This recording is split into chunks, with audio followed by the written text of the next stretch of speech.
guys, welcome back to part 2 of my What on Earth Did I Buy haul. If you missed part 1, I will pop it right here and of course down in the description as well, so you can check it out and start there.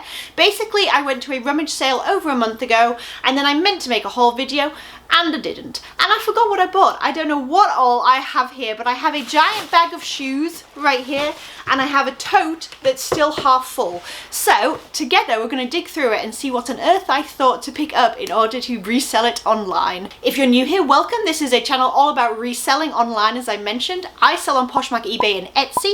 I do that while being a stay-at-home parent. This is my work-at-home business that I do, and on YouTube I like to share tips and tricks and hauls and sales and all kinds of other cool stuff to help other people out there getting started in the reselling business. Alright, we're going to dive back in. I'm going to keep going with clothes and then at the end I'll do shoes and we'll just see what the heck I bought. I don't know. It's funny how quickly you forget, especially when you have other hauls in between. I've been going out sourcing every weekend when there's still been rummage sales and I've been putting those hauls up, but for some reason I neglected this giant tote and it just kind of hung out in my living room staring at me for a month. Yeah, so it's all a bit of a mystery in there. Alright, Weekends by Chico's. Size 1, vanity sizing. Go to their website to sort of figure out what that means in just normal US sizing. This is kind of cute. It's got like the metallic floral detail on the front. Very simple black long sleeve t-shirt. Coldwater Creek, size large. This is an embroidered, kind of like a patchwork tapestry style look to it, just a button up layering piece, like a light jacket if you will. It's also, it's not really, no, it's not a crushed velvet. I don't know, it's kind of cute. Alright, Vintage, the Disney store, made in, I think it's made in the USA, 50-50, which is a good sign as well that something may be vintage when it's coupled with like style and label graphics, and made in the USA, 50-50 being 50% cotton, 50% polyester. This is what the label is looking like, and it is a sweatshirt just with dopey, nothing else but dopey, purple, and it's a bigger size, I think. Yeah, it's an XXL, so it's a good size as well, so hopefully there's some dopey fans out there. Looks like we have another Christmas thing. Susan Bristol, I'm not sure, it said a QVC, I'm honestly not sure, I'll have to look her up. Size large, just a very, very nice fleece vest with some polar bears and sparkly bits on it. Okay, this I grabbed purely because it was brand new with tags and it was an extra large Worthington. It's just a sort of watercolor floral, kind of like a fall floral, you know, those kind of colors and whatnot. Blouse. Vintage piece, 100% pure virgin wool. It does also have the union tag, or one of the union tags I should say. A great resource that I like to mention whenever I can, and I will put down in the description in case you want to check it out, is the vintagefashionguild.org, and they have all kinds of different label resources among other things as well, where you can go in and you can look at things like the union labels or brand labels, all kinds of different things, and it can help you date your piece according to what those graphics on the label look like. Alright, so we have like a teal and red and black striped virgin wool skirt, kind of like a midi length. I have some suspenders. I don't know. I sometimes get a little happy with the filler bag, but they may be okay. I don't know. I've sold plenty of suspenders in my time, just I don't know. So WWF, the World Wildlife Fund. Okay. Panda suspenders. This might be a fun like novelty gift for someone, I don't know. And then also we just have some vintage plaid suspenders, so we'll see. Alright, next, LL Bean extra small. It's like a mottled, and by mottled I mean you see this kind of like speckling. That's sometimes a word that I use, I don't know if it's the right one, but like a mottled wool blazer in a sort of like a cranberry type color, I would say. I wouldn't go that specific in my description because someone can come back and be like, that's not a cranberry. It's subjective, right? But I would call it a red, but to me it's a cranberry color, and it is a wool and silk blend, so pretty good fabric content too. All right. Oh, I see a herringbone. I love a good herringbone. I cannot help myself. Okay, another LL Bean, another wool and silk blend, and another blazer jacket. When I say herringbone, I'm talking about the weave. You can kind of see, I hope here, where it's like little chevrons almost. That is what you would call a herringbone knit. Yeah, and it's quite popular, so I would definitely put that in my keywords. Coldwater Creek, size 12, a very nice sort of preppy, very classic black and white tweed jacket. All right, we have another Talbot, size 12, petite, and yet another blazer jacket. I can tell it's a wool blend as well just from touching it, just that kind of like brown wool blazer. Such good pieces for the time of year. I just have to find enough time to do them all before the spring comes. I'm sure I'll manage. I just need to prioritize. All right, Talbot's size 2X pure Irish linen. I don't always pick up the Irish linen jackets. They have sat for me in the past, but with it being a 2X and a dark brown, and it's this time of year, I decided to go ahead and give it a go. Talbot's petite, 6 petite. This is such a nice jacket. This has to go up like now. It's almost like a moto type jacket, like with the asymmetrical zipper and the big oversized collar. Oh, I love it. Let's see what the fabric content is. Yep, it's a wool blend. This thing would have been expensive new. Yeah, I think that that's going to do really, really well. I probably need to get that up like tonight because I think that that's going to fly off the shelf. All right. Oh Lord. Another vintage Christmas sweater that needs to go up like yesterday. Really, really loud graphics. Just a sweatshirt. I think that that will do fine. All right, Columbia, size large. It's a woman's full zip fleece jacket. I kind of want this. I shouldn't do it, but I kind of do. It's the chilliness that's getting to me. But yes, yeah, Columbia jacket. It's a, what did I say? It was a women's size large. And I think they'll do okay, maybe like $15 or so, if I don't keep it. All right. Marissa Christina. So I have found pieces by her before, and they're usually very loud, very embellished kind of Christmas sweaters and things. This is the Christmas collection 2002. That's what it looks like there. And actually, when you look at comps, they do command a bit more money than just your average vintage Christmas sweater or whatever. This particular one has a snowman on it with jingles and embellishments and things like that, which is pretty typical of her type of designs as far as I know. But give it a Google and have a look. Watch out for that particular label because I have had good luck with it. All right, I see a windbreaker.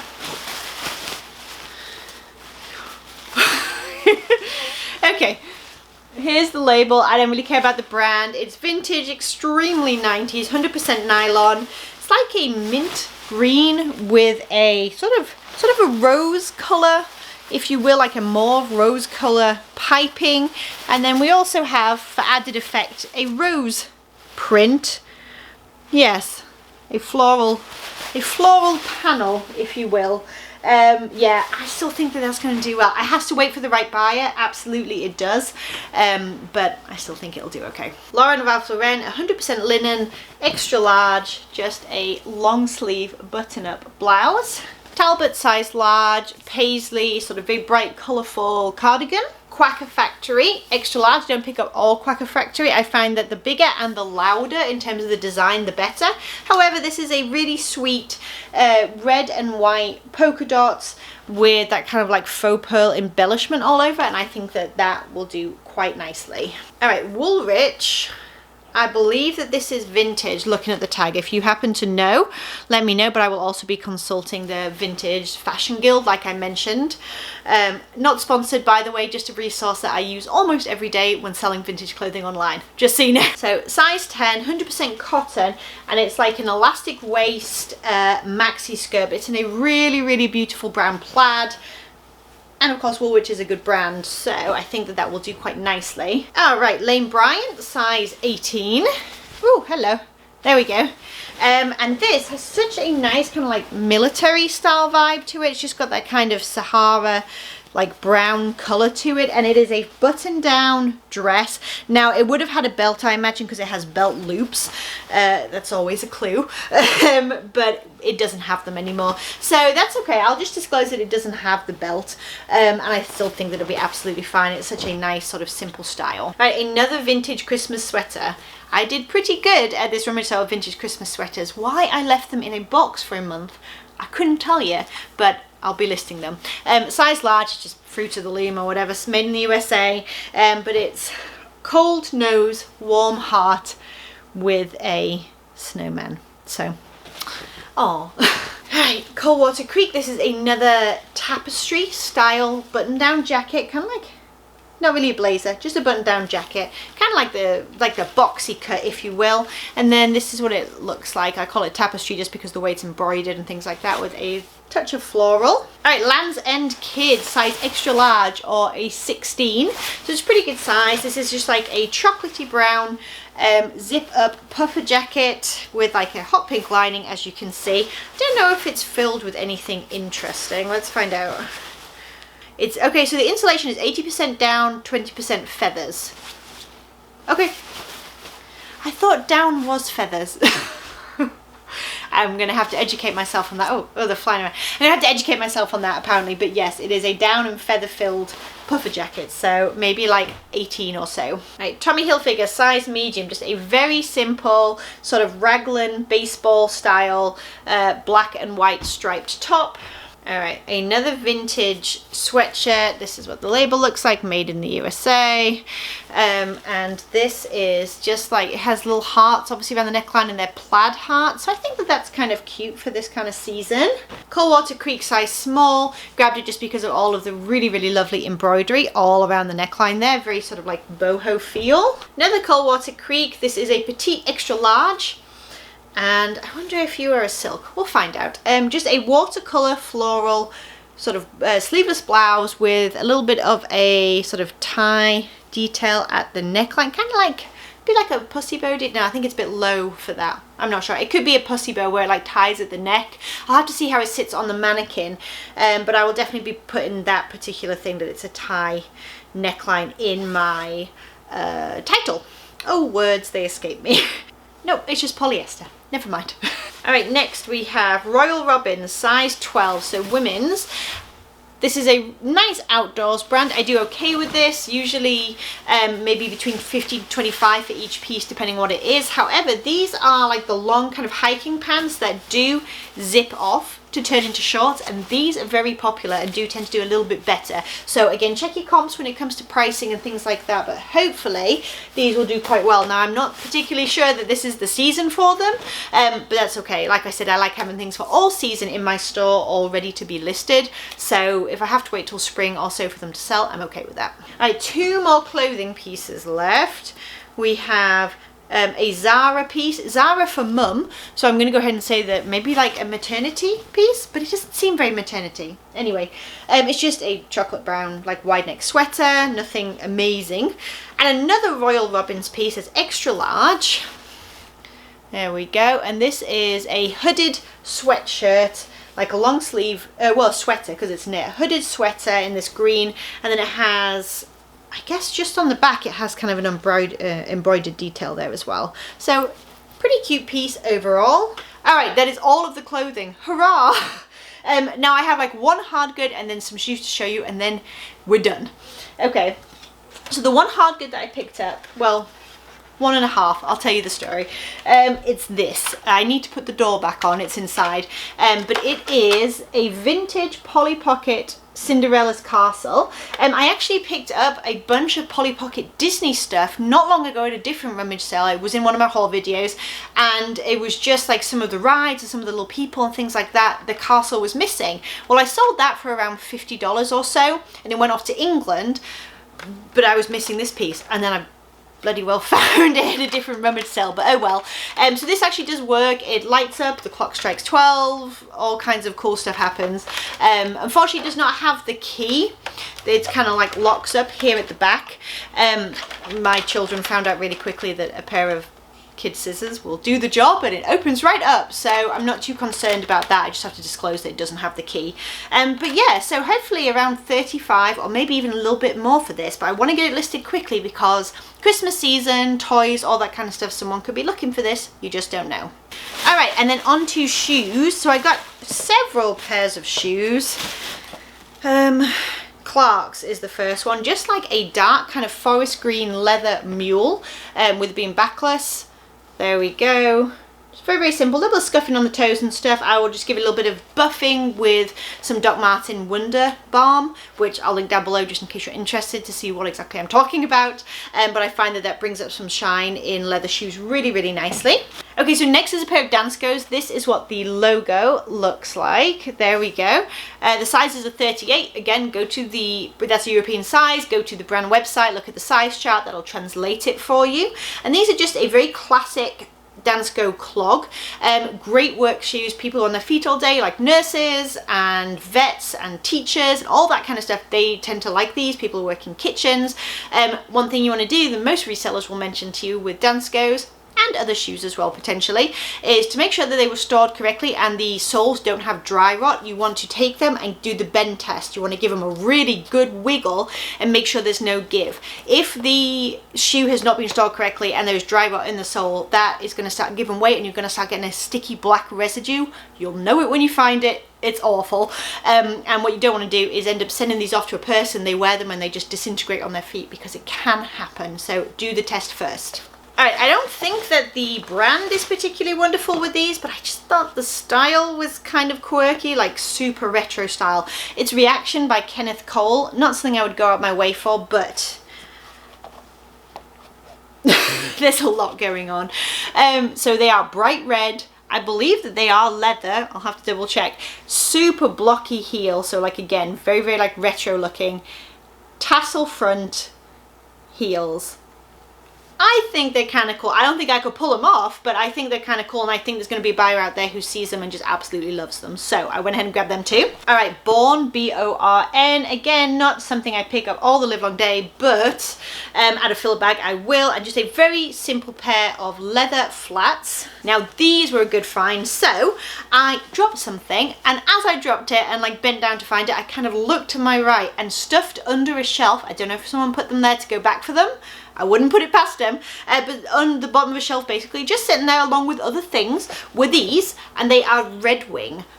Yes please. So Red Wings retail very, very high. They're a fantastic quality shoe. They're the type of shoe that you would like invest in to have for a very long period of time. And they are a brown leather, like kind of like a high top men's shoe, if you like. They will most likely have a style number, I think, and I'll be able to find the exact name, but they're in good shape. There's a few scuffs and a little bit of wear, but nothing that makes me alarmed at all. Here is the logo if you want to know what that looks like. Definitely a fantastic find, and hopefully I'll get well over $50, if not quite a bit more, for these shoes. Next is a pair of SAS. That's what it looks like on the bottom there. If you can see SAS, I'm finding these everywhere. So I only just learnt about them a few months ago, and now they're everywhere I look. But they do retail for quite a lot, and they do sell for a decent amount, probably around the sort of 25 to 35 in my experience. I know that some people have gotten so much more for them, but I just find that they sit for quite a long time. So around that kind of 25 to 35 seems to be my sweet spot, which I'm happy with. And these are like a pewter style, just a leather loafer flat. Then I have a pair of men's sort of, I guess like dress shoes. They're like tassel loafers, black leather, really, really nice shape, and they are Cole Haan. So a great pair of dress shoes. Next is a very similar style, that sort of tassel dress shoe loafer style again. But these are Johnston & Murphy. Again, the comps seem to be kind of all over the place. I decided to grab them because of it being a filler bag and just see how they did. I've had them before and they've done okay, but I wanted to sort of test them out again, if you like. But they do have like the leather soles and stuff, so there's some signs of quality there, I know. It's a really nice shoe. We'll find out how it does. And the very last thing is just a pair of Land's End leather Mary Jane sort of flats, if you will. Again, would make a really nice like work shoe or comfort shoe, something along those lines. We made it. So that is my entire forgotten haul. I'm glad that I went through it. I can see that I need to prioritize. Those Christmas sweaters and those jackets need to go up ASAP, and the rest of it can kind of be filtered out. Some ready for spring and summer, some sort of like on the back burner, so as soon as I'm done with Christmas sweaters and all that kind of stuff, I can get straight to it, and hopefully we can get all of this stuff going and get fourth quarter rocking and rolling even more than it already is. Alright you guys, thank you so much for tuning in and watching this haul. If you're new here, please do think about hitting that subscribe button down below and of course the bell so that you can be notified whenever a new video is posted. If you enjoyed this video, please do give it a thumbs up as well, and don't forget to say hello in the comments so that I can say hi back. And let me know, how is your sourcing going? Are you still going even though we're into November? Have you changed the way that you source to go with the season like I do, stockpile and then go to thrift stores when I have to? Or are yard sales and rummage sales still going for you? Let me know down below. Alright you guys, I will catch you in the next video and talk to you soon.